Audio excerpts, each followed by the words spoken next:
Could fighting global warming actually push Earth into an ice age? New research suggests the planet may sometimes overcorrect its own climate, and the results could be extreme. For decades, scientists have understood that Earth has a built-in thermostat. One of the main regulators is a natural process called rock weathering.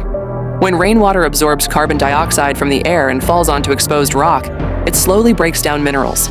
These reactions wash carbon into the oceans, where it's locked away in shells, corals, and eventually buried deep in the seafloor. Over millions of years, this process helps cool the planet. As climate scientist Dominic Hulse explains, when the planet warms, rocks weather faster and absorb more CO2, allowing the Earth to cool down again. But Earth's history shows that this system doesn't always bring balance. There have been moments when the entire planet froze over, what researchers call snowball Earth events. These deep freezes can't be explained by rock weathering alone, meaning another mechanism must be at work.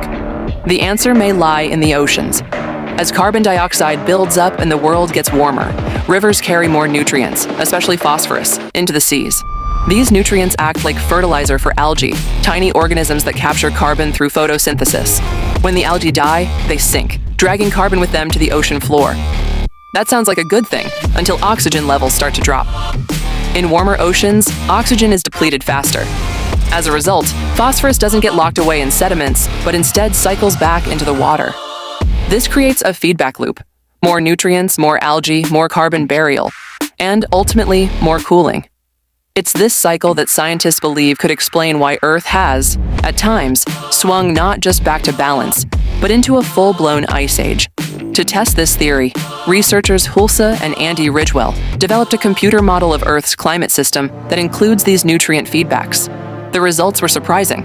Rather than gradually stabilizing after a warming period, the model sometimes showed the planet overcorrecting, cooling far below its starting temperature, enough to trigger global glaciation.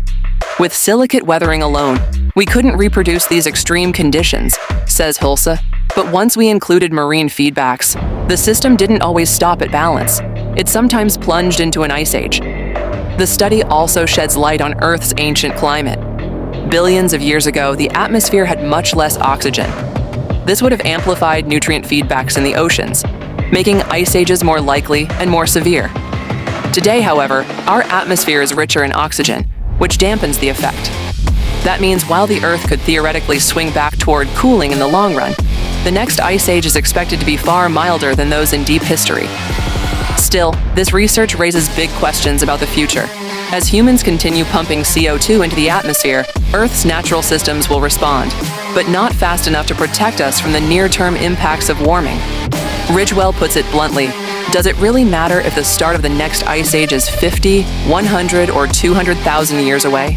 What matters is that natural cooling won't happen soon enough to solve today's climate crisis. Our focus must remain on reducing emissions. Now the research team's next step is to explore why Earth has sometimes recovered surprisingly quickly from past climate disruptions, and how interactions between ocean life and sediments may have played a key role. For now, the study serves as a reminder. The planet does have its own mechanisms for restoring balance, but they operate on geological timescales. Humans can't count on Earth to fix the damage we cause, not in time to avoid the worst impacts of global warming.